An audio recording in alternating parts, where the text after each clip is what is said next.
مفتی طارق مسعود کے بیانات کے لیے مفتی صاحب کے آفیشیل چینل مفتی طارق مسعود سپیچز کو سبسکرائب کریں۔ تو اللہ نے پہلی صفت بیان کی التائبون، نیک لوگ جو اہل جنت ہیں ان سے خطا ہو جاتی ہے تو توبہ کرتے ہیں، اللہ سے معافی مانگتے ہیں۔ التائبون العابدون، کثرت سے عبادت کرتے ہیں۔ آج ہمارے گھروں میں یہ عبادت کا عنصر بھی ختم۔ تبلیغی جماعت کے ایک عرب آئے جو 40 سال سے تبلیغی جماعت میں ہیں، ادھر کے تھے، مدینہ کے، مکہ کے نہیں مدینہ کے تھے، وہ دوسرے تھے۔ حضرت شیخ الحدیث مولانا زکریا رحمہ اللہ کے ساتھ انہوں نے بڑا وقت گزارا۔ تو عجیب بات کر رہے تھے کہ پہلے جو علماء گئے ہیں مدینہ، خاص طور پہ جو تبلیغ سے منسلک تھے، وہ اتنی عبادت کیا کرتے تھے کہ وہ گلی میں ایک الگ ہی اس کی وجہ سے نور پیدا ہوتا تھا۔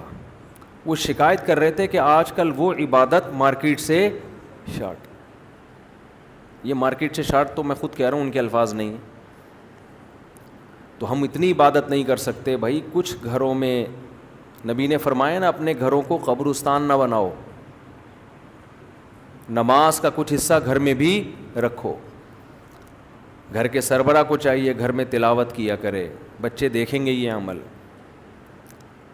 بہتر یہ سنتیں گھر میں جا کے پڑھیں، بچے یہ عمل دیکھیں گے۔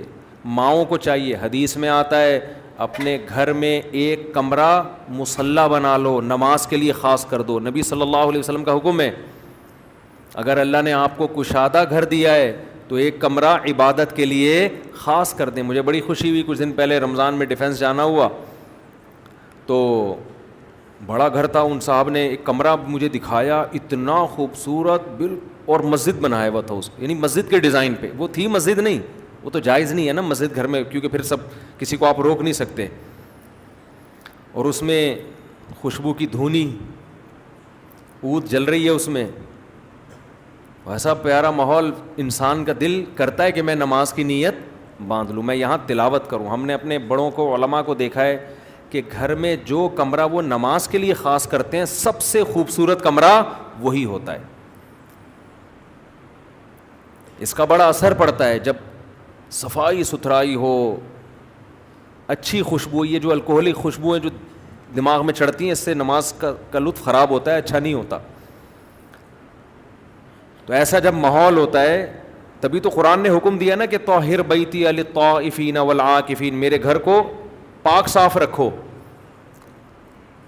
جہاں صفائی ستھرائی طہارت پاکی ہوگی، انسان خود بخود عبادت کی طرف مائل ہوتا ہے۔